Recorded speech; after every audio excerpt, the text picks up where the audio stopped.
First night Saber, we're just going to go through how to do some hits with Saber, and there's two purposes for this. First of all, Saber ends up being the most technical of the weapons simply because it's directed based off of when the front foot hits the ground. What I found with collegiate Saber fencers, unfortunately, is that those people who, for some reason, feel unsuccessful in some of the point weapons think, oh, well, I should just go to Saber because it's easier to hit people. And unfortunately, that creates really bad Saber fencers, and it's the wrong idea. So this is how it's going to start. We'll start with just the guard, and the guard in Saber is 3. If you think about the lines in fencing, coming on guard in 6 with your palm supinated, that means palm up, that's the guard in 6. Guard in Saber is 3, which is the same line closed, but pronated, so the palm facing down slightly.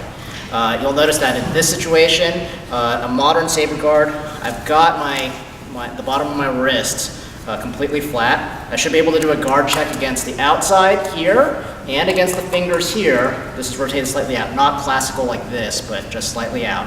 And this should not be exposed. If you see a Saber fencer doing this thing early on, just clip him in the wrist a couple times and look at the picture. But in this position, you'll also notice that the blade is bending in slightly, right? So it's covering the outside and it's sweeping this line. Attacks against a masked target. This is how we will build the fundamental form and just kind of measure to see whether or not the individual who wants to be a Saber fencer can actually perform the actions. So we'll start like this. The person will come on guard, and we'll actually put them rather close to begin with, right? And from this position, we'll back them up. We'll have them retreat until there's about 2 inches of contact beyond 2 inches of blade beyond the point of contact on the mask, right? So from this position, we want them to try tapping the mask and see if they can just use their fingers while keeping the shoulder and the wrist relatively level, like this, right? From this position, after they tap the mask, we want to see if they can come back to guard with the wrist level. We'll do a guard check, and then we'll have them extend and hover about 2 inches above the mask, 3 inches, and then tap. If you hear this noise, that means that they're using their entire wrist rather than their fingers. All right. So after they do this, right, we want them to practice from here, here, here. So cut, recover with that level of control. Now the next thing is I want them to take about a 3-inch retreat, and so from this position they should not be able to touch the mask and they will need to advance. So we're going to have them lift the toe and set and advance. Now the key is they have to be able to touch the mask before the front foot hits the ground. So they may have to exaggerate it. It's okay to exaggerate it for the first night. Right? They should hear the click and then the impact of their heel. Once again, like that, like so. We're exaggerating it for now, right?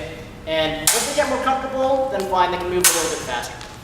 Now from this position, we begin to build into the lunge from the advance. So after the advance distance, right, we want to back up to almost like a lunge that is the length of an advance. So from here, they'll do the lunge, they'll set their heel and begin reaching out, turning the weapon towards the mask with the edge, with the front edge facing the mask, and they'll lift the toe. And they'll hover, and from this position hold the lunge. Now you'll notice that that lunge is not very wide. And that's important, right? So hover, and then recover. Hover, and then recover. Right?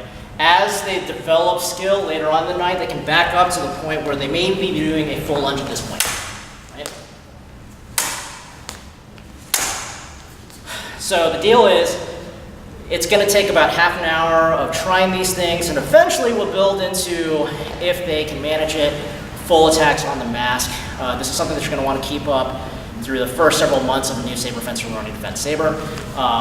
Eventually they'll have to be able to judge distance to something out of distance from now,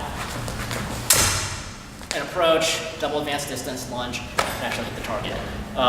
So that's the first night. If they don't really seem to be making any progress on it after a couple weeks of doing this, then I don't want to say don't be a Saber fencer, but you have to look at how they work on their fundamentals, do a lot of dry stuff without weapons and footwork if they want to be a Saber fencer.